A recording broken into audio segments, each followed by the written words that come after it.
حضرت امیر معاویہ رضی اللہ تعالیٰ عنہ آرام فرما رہے تھے کہ اچانک کسی نے آپ رضی اللہ تعالیٰ عنہ کو بیدار کر دیا۔ حضرت امیر معاویہ رضی اللہ تعالیٰ عنہ نے ادھر ادھر دیکھا تو ان کو کوئی شخص نظر نہ آیا۔ پھر آپ رضی اللہ تعالیٰ عنہ نے دیکھا کہ ایک شخص دروازے کی آڑ میں اپنا منہ چھپائے کھڑا ہے۔ آپ رضی اللہ تعالیٰ عنہ نے دریافت کیا، تو کون ہے؟ اس نے جواب دیا، میرا نام ایک زمانہ جانتا ہے، میں بدبخت ابلیس ہوں۔ آپ رضی اللہ تعالیٰ عنہ نے فرمایا، اے ابلیس، تو نے مجھے کیوں جگایا؟ اس نے کہا، اے امیر، نماز کا وقت تنگ ہوتا جا رہا ہے۔ آپ رضی اللہ تعالیٰ عنہ کو مسجد کی طرف جلد دوڑ کر جانا چاہیے، قبل اس کے کہ وقت نکل جائے۔ آپ نے فرمایا، ہرگز یہ غرض تیری نہیں ہو سکتی کہ تو خیر کی طرف بھی رہنمائی کرے۔ میرے گھر میں چور کی طرح گھس آیا اور کہتا ہے کہ میں پاسبانی کرتا ہوں۔ بھلا میں چور کی بات پر کیسے یقین کر سکتا ہوں؟ اور تو میرا بہی خواہ کب ہو سکتا ہے؟ ابلیس نے کہا، ہم کبھی فرشتوں میں شامل رہے ہیں اور اطاعت کے راستے کو دل و جان سے طے کر چکے ہیں۔ سفر کرتے ہوئے خواہ کوئی کہیں چلا جائے، وطن کی محبت اس کے دل سے کب جا سکتی ہے؟ ہم بھی خدا کے دریائے رحمت سے پانی پی چکے ہیں اور اس کی رضا کے باغ کی سیر کر چکے ہیں۔ کبھی ہم بھی اس کی درگاہ کے عاشق تھے۔ اگر اس کے دریائے کرم نے مجھ پر عطاب کیا تو پھر کیا ہوا؟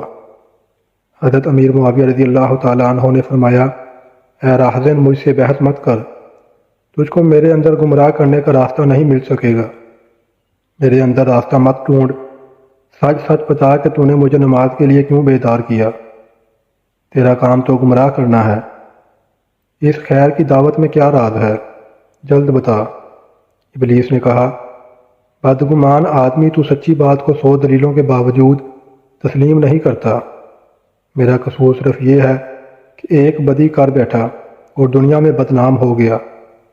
حضور، اصل بات یہ ہے کہ اگر آپ رضی اللہ تعالیٰ عنہ کی نماز فوت ہو جاتی تو دنیا آپ رضی اللہ تعالیٰ عنہ کی نگاہوں میں تاریک ہو جاتی، تو آپ رضی اللہ تعالیٰ عنہ شدید غم اور صدمے سے رو رو کر نڈال ہو جاتے۔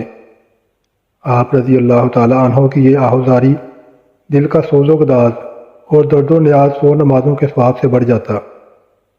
آپ کے قرب اعلیٰ کے خوف اور حسد نے مجھے آپ رضی اللہ تعالیٰ عنہ کو بیدار کرنے کے لیے آمادہ کیا۔ بھلا مجھ کو یہ کب گوارا تھا کہ آپ رضی اللہ تعالیٰ عنہ اس قدر زیادہ ثواب حاصل کر لیں۔ آپ کو جگانے کا باعث میرا یہی جذبہ حسد تھا۔ میں نے اسی خوف سے آپ رضی اللہ تعالیٰ عنہ کو بیدار کر دیا تاکہ آپ رضی اللہ تعالیٰ عنہ کی آہ و بکا مجھے جلا نہ دے۔ میں انسان کا حاسد ہوں، میں اس کا بھلا کیسے سوچ سکتا ہوں؟ اسی حد سے میں نے ایسا کیا ہے۔ میں انسان کا دشمن ہوں، میرا دل یہ کیسے گوارا کرے گا کہ اسے کوئی فائدہ پہنچے؟ حضرت امیر معاویہ رضی اللہ تعالیٰ عنہ نے فرمایا، ہاں، اب تو نے اصل بات بتائی۔ دراصل تو نہیں چاہتا کہ میں خلوص اور درد کے ساتھ اللہ تعالیٰ کے حضور گر کراؤں اور اپنی آنکھوں سے ندامت اور پشیمانی کے آنسو بہاؤں، کیونکہ اس آہ و فغاں کا حق تعالیٰ کے نزدیک بہت بڑا درجہ ہے۔